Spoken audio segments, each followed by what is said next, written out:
Brazil drew their World Cup opener against Morocco. They were chasing the game. 60,000 people in the stadium, 91% of a nation watching at home, and the most exciting teenager on the planet didn't get a single minute. So here's the thing. Everyone looked at that bench and decided Ancelotti had lost the plot. Social media went absolutely feral. The memes, the outrage, the "he clearly hates the kid" takes. All of it flooded in within minutes. And honestly, I get it. Ancelotti chose to leave 19-year-old Endrick on the bench for the whole game while Brazil were going in search of a goal. That's a hard image to defend on the surface.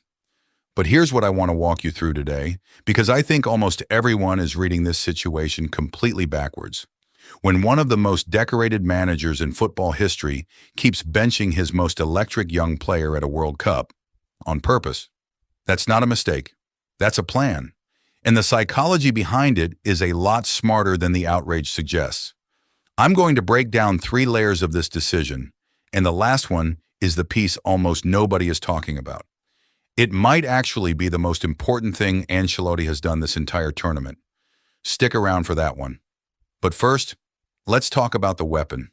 Palmeiras were 3-0 down away to Botafogo, the league leaders, before halftime.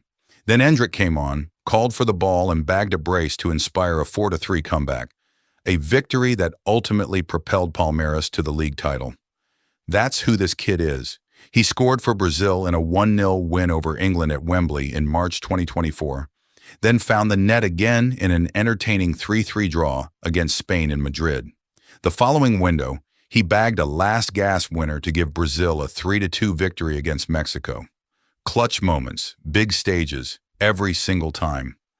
So the question isn't whether Endrick is good enough. The question is why Ancelotti keeps saving him, and whether that's genius or just fear dressed up as strategy. Let's start with the second biggest reason, because this one earns Ancelotti some real credit. Endrick's game is built on bursts. He possesses clinical finishing, a powerful left foot, dangerous long-range shooting, and impressive composure in one-on-one situations. That's not a 90-minute profile. That's a weapon you time. And his efficiency in limited minutes is a major strength. Endrick has repeatedly shown he can make an immediate impact from the bench, something he demonstrated by scoring less than 6 minutes after coming on in Brazil's 2-1 victory over Egypt during World Cup preparations. 6 minutes. That's the whole point.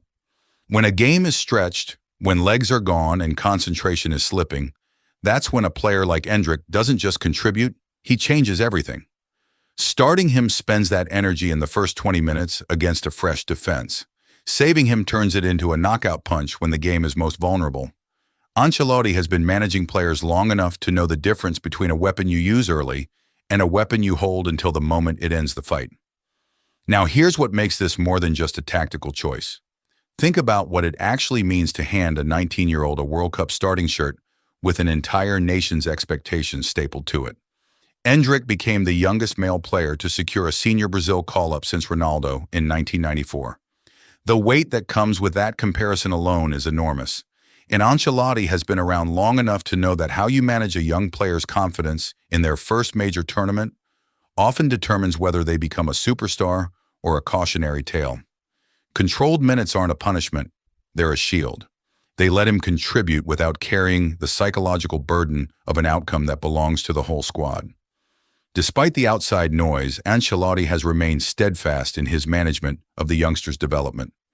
Ahead of the Haiti clash, he noted that Endrick will get his opportunity when the timing is exactly right, saying, "I'll bring Endrick on at the right moment." That's not a manager who's forgotten about his best young player. That's a manager who's protecting him from the moment arriving before he's ready for it.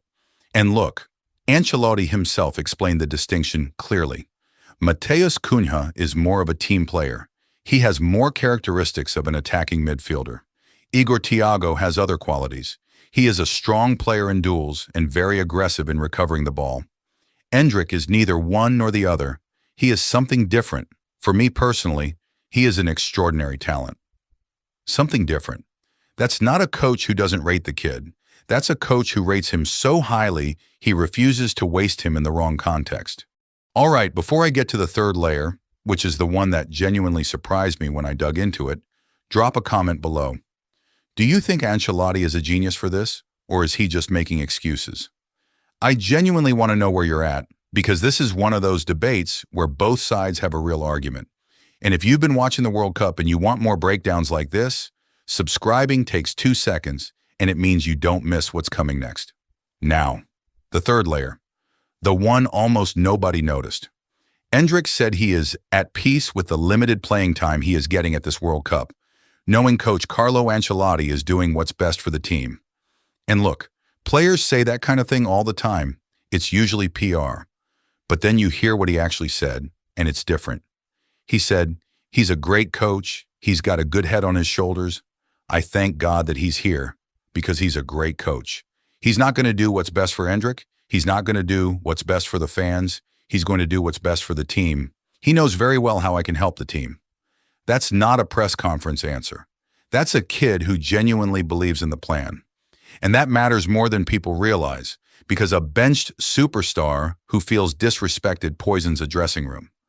A benched superstar who trusts the plan strengthens it. Ancelotti has sold this role so convincingly that the one person with the most reason to be angry has completely bought in. And that psychological buy-in is worth more than any single start. Endrick said, I'm grateful to have him in my life. He knows I'll give my all every day, really eat my grass, work very hard. That's what I do. I think for a player, the most important thing is work. He knows I work hard, that every game is always my last, that I'll go in with a lot of desire and joy to do my best. That's a 19-year-old who is completely clear on his role and completely at peace with it, and that's man management at the highest level. So here's where we land. At the start of this video, the whole football world had decided this was a snub, maybe even a grudge.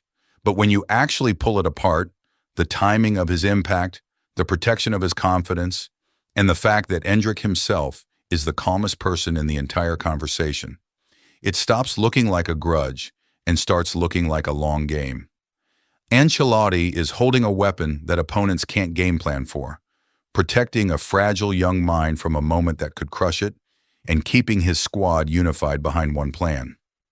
Ancelotti said, he'll be important in this World Cup. For me personally, Endrick is an extraordinary talent. Brazil will make the most of his qualities in this World Cup and in the next one too. The only question left is whether the knockout rounds give him the moment to prove it. Because if Endrick comes off that bench when Brazil need it most and changes a game, this whole snub becomes the smartest call of the tournament